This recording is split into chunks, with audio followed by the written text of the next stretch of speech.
Just 5 minutes away from Camp Sabros, there's a hidden spot that gives you one of the best views of Kapatagan. Welcome to Altamers.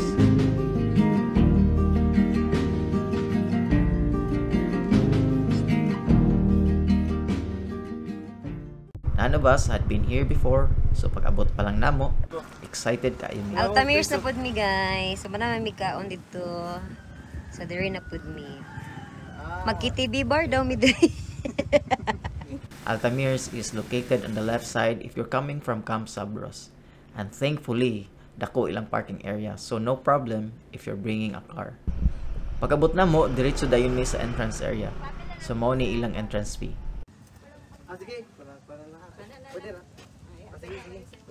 Human may nakabayad, niadto mi silang lobby para mag-inquire unta sa ATV. Tagaytay. Anak ko kontraktor. Nakapayout ka sa ibang daddy. Nadiri ang cheque. Nice ilang lobby, clean aesthetic, and the staff are very accommodating. Welcome to Casa Teresa. Dali ra kaayo silang mo assist kung naa kay questions. KTV. Natakta naman ba ATV? So, we're really excited for the ATV adventure, but Ito na pala mo ang ATV supposed to be. Okay. Kaya dili may magsabong. Tulo lang ilang available di ay. Dili may ma-enjoy. Asa magitaan guys? so instead, niadto na lang mi sa ubos para magpahulay gamay.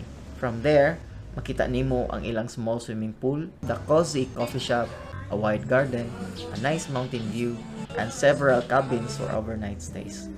Nindot unta ilang pool pero grabe kainit that time. And medyo bantang kaayo kay agianan sa mga tao. So ang mga boys nagstay ra sa coffee shop while ang mga girls Ikaw ang model sa gungiron. Apo biya daw na. Ala ko asa ba si Ange? Di kabayo. May ATV, may ganda yan na lang tanong. Wala na siya nga sound gang. Ako lang gunitan. Kabalo ka nga sa ayaw. Dili, tuloy sa kote. Dito doon din eh. Sige, 1, 2, 3. Ala na siya gana. Sige.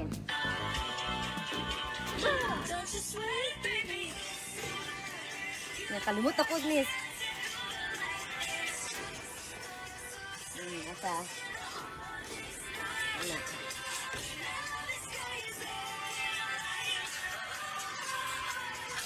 Hindi ko kabaluan na, Miss. Ano ito?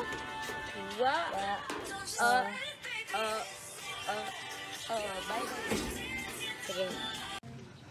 well, kay kung sumabol man na ilang entrance fee nga 30 pesos, amo na lang gigamit para mo palit og nachos. Worth it ra sab kay lami ang snacks and relaxing kaayo ang ambience sa cafe. Medyo pricey ang ilang pagkaon diri so dalan jud mo tama-tama naman eh. After na mo mag-snacks, yadto mi sa ilang garden nga dunay duyan. Nindot kaayo kay didto, mas maklaro nimo ang dako nga bukid sa atubangan. Naapo didto duol ang ilang glass house.